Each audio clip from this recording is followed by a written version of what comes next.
औज़ुबिल्लाहिमिनश्शैतानिर्रजीम बिस्मिल्लाहिर्रहमानिर्रहीम।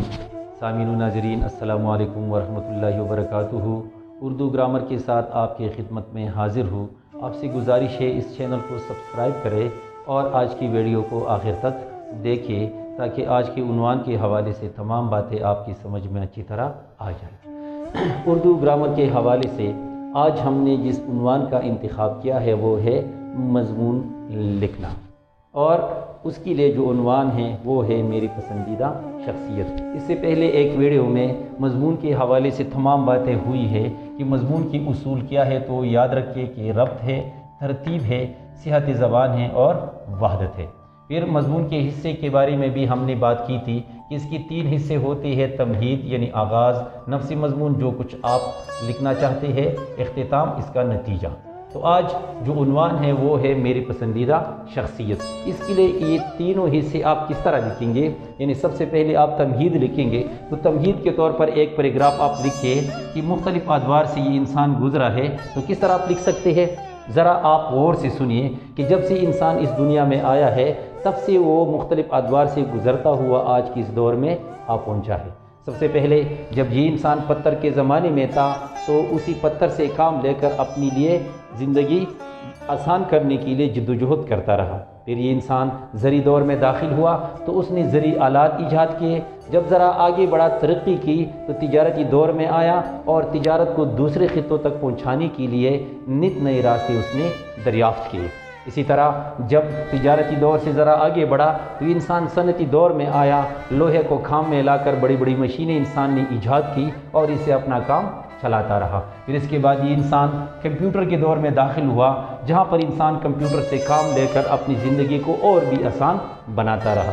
जब ये इंसान ज़रा आगे बढ़ा तो आज के इस जदीद दौर में, जिसे हम डिजिटल या टेक्नोलॉजी का दौर कहते हैं, यहाँ पर इंसान ने बहुत सारी तरक्कियात शुरू की है और मज़ीद ये इंसान तरक्की करता रहा है।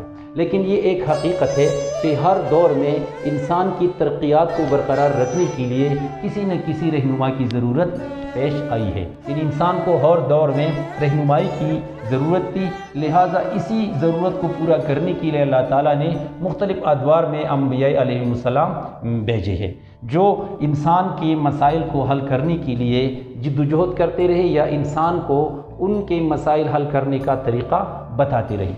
इन अंबिया किराम के आखिर में जो प्यारे नबी सल्लल्लाहु अलैहि वसल्लम या हुज़ूर सल्लल्लाहु अलैहि वसल्लम या जो शख्सियत वो तशरीफ़ लाई है वही शख्सियत है हुज़ूर सल्लल्लाहु अलैहि वसल्लम की, और यही मेरी पसंदीदा शख्सियत है। तो आपने मुलाहिज़ा किया कि तमहीद वहाँ से हमने शुरू किया और हम अपने उन्वान तक आ गए।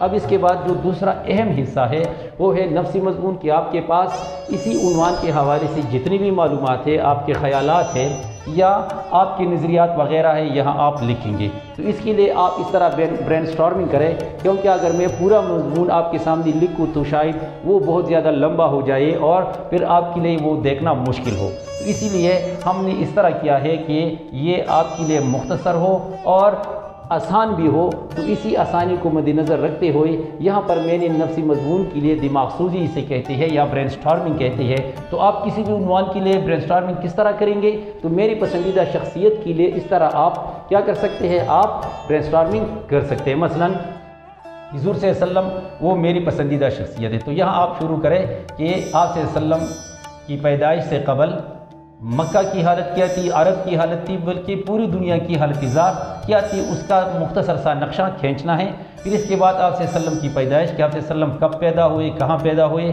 आप सल्लल्लाहु अलैहि वसल्लम के ख़ानदान की हैसियत क्या थी या कौन से ख़ानदान में आप सल्लल्लाहु अलैहि वसल्लम पैदा हुए थे। फिर इसके बाद आप सल्लल्लाहु अलैहि वसल्लम ने बचपन कैसा गुजारा, किन कामों में अपना बचपन सर्व किया, किस अंदाज से अपना बचपन गुजारा या कहाँ पर आप सल्लल्लाहु अलैहि वसल्लम का बचपन गुजर गया। फिर जब आप सल्लल्लाहु अलैहि वसल्लम जवान हो गए तो आप सल्लल्लाहु अलैहि वसल्लम ने क्या क्या काम किए, या जवानी में आप सल्लल्लाहु अलैहि वसल्लम ने वो कौन से काम किए जो लोगों के लिए मिसाल बनते रहे, या आप सल्लल्लाहु अलैहि वसल्लम ने अपनी जवानी कैसे गुजारी। इसी तरह आप सल्लल्लाहु अलैहि वसल्लम का एक दौर है मक्की दौर। तो मक्का में आप सल्लल्लाहु अलैहि वसल्लम का किरदार क्या था और आप सल्लल्लाहु अलैहि वसल्लम की इसी किरदार की बुनियाद पर आपको क्या क्या अलक़ाबात लोगों की तरफ से मिले थे, मसलन सादिक़ और अमीन। इसी तरह दीन इस्लाम के लिए फिर आप सल्लल्लाहु अलैहि वसल्लम ने क्या क्या तकलीफ़ें बर्दाश्त की। इसी तरह यहाँ आप ये भी लिख सकते हैं कि आप सल्लल्लाहु अलैहि वसल्लम की शादी कब हुई, کس سے ہوئی؟ پھر آپ صلی اللہ علیہ وسلم کو نبوت ملی، کہاں ملی، کب ملی، کس عمر میں ملی؟ پھر آپ صلی اللہ علیہ وسلم کو دین اسلام کے لیے جو تکالیفیں برداشت کرنی پڑی وہ کون کون سی تھی؟ مکہ میں جو اذیت آپ صلی اللہ علیہ وسلم کو ملی وہ کیا تھی؟ اسی طرح آپ صلی اللہ علیہ وسلم نے دین اسلام کی سربلندی کے لیے جو کردار ادا کیا، دار ارقم میں صحابہ کرام کی تربیت کی تھی، ایک جماعت آپ صلی اللہ علیہ وسلم نے بنائی تھی۔ پھر اس کے بعد آپ صلی اللہ علیہ وسلم نے مدینہ ہجرت کی تھی۔ مدینہ ہجرت کے بعد آپ صلی اللہ علیہ وسلم نے کیا کردار ادا کیا؟ تو مدینہ میں ایک ریاست کی بنیاد رکھی، یعنی مدینہ میں کیا کام کیا؟ ریاست کی بنیاد، ایک ملک بنایا، ایک حکومت بنائی۔ پھر اس کے بعد مختلف غزوات آپ صلی اللہ علیہ وسلم نے کیے، جن میں بدر، احد وغیرہ بہت زیادہ اہم ہیں۔ اس کا کیا نتیجہ رہا؟ پھر آپ صلی اللہ علیہ وسلم نے صلح حدیبیہ بھی کیا تھا، یعنی صلح کے حوالے سے بھی آپ صلی اللہ علیہ وسلم کا ایک کردار ہے۔ پھر اس کے بعد فتح مکہ ہوا تھا، فتح مکہ 8 ہجری میں۔ یہ اس کے بعد کیا ہوا؟ پھر جب پورا عرب آپ صلی اللہ علیہ وسلم کے قبضے میں آیا، یعنی پورے عرب میں امن ہو گیا، تو آپ صلی اللہ علیہ وسلم نے آخر میں ایک یادگار خطبہ دیا تھا، جسے خطبہ حجۃ الوداع کہتے ہیں۔ اس کے اہم پوائنٹ اگر آپ کو یاد ہو تو وہ بھی آپ لکھ سکتے ہیں کہ اس میں یہ باتیں ہوئی تھی۔ پھر اس کے بعد آپ صلی اللہ علیہ وسلم دنیا سے رحلت کر گئے، یعنی اس دنیا سے رخصت ہو گئے۔ تو اس کا کیا نتیجہ نکلا؟ کہ نتیجہ یہ نکلا کہ پوری دنیا میں امن آ گیا، اور اسی امن کے نتیجے میں 1200 سال تک اسلام کا جھنڈا پوری دنیا پر لہراتا رہا۔ یہ تو اس کے لیے کیا ہے؟ یہ نفسی مضمون ہے۔ اس کے لیے آپ اس طرح برین سٹارمنگ کر سکتے ہیں، ہر مضمون کے لیے آپ اس طرح کر سکتے ہیں، اپنے لیے ٹاپک بنائیں، اور اگر آپ ایک ٹاپک پر بھی 2-3 لائن لکھ سکتے ہیں تو آپ دیکھیں یہاں پر تقریباً کوئی 19-20-21 کے قریب ہم نے ٹاپک بنائے ہیں۔ ان پر اگر 2 لائن بھی 3 لائن بھی ہو جائے تو یہ بہت زیادہ لمبا مضمون بن سکتا ہے۔ پھر اس کا اختتام کس طرح ہونا چاہیے؟ اس طرح ہونا چاہیے کہ حضور صلی اللہ علیہ وسلم نے تو یہ سب کچھ کیا انسانیت کے لیے، اب ہمیں کیا کرنا چاہیے؟ ہمیں کیا کردار ادا کرنا چاہیے؟ آپ صلی اللہ علیہ وسلم کی تعلیمات کے حوالے سے، آپ صلی اللہ علیہ وسلم کی احادیث کے حوالے سے، آپ صلی اللہ علیہ وسلم کے کردار کے حوالے سے، اور آخر میں یہ دعائی الفاظ آپ لکھیے کہ اللہ تعالی ہمیں آپ صلی اللہ علیہ وسلم کی تعلیمات پر عمل پیرا ہونے کی توفیق عطا فرمائے، اور آمین۔ اور اس طرح آپ یہ مضمون ختم کریں۔ تو یہاں پر آپ نے دیکھ لیا کہ سب سے پہلے تمہید، تو تمہید آپ کس طرح لکھیں گے؟ پھر نفسی مضمون کے لیے بہترین طریقہ یہ ہے کہ آپ برین سٹارمنگ کریں، یعنی دماغ سوزی کریں، اور اختتام یہ کہ اس کا نتیجہ آپ نکالیں۔ ہر مضمون آپ اس طرح لکھ سکتے ہیں۔ آج جو ہمارا مضمون تھا وہ تھا میری پسندیدہ شخصیت۔ تو امید ہے کہ اس حوالے سے آپ نے بہت کچھ سیکھا ہوگا۔ آئندہ کسی نئی عنوان کے ساتھ پھر حاضر ہوں گے، تب تک کے لیے اجازت دیجیے۔ اللہ حافظ۔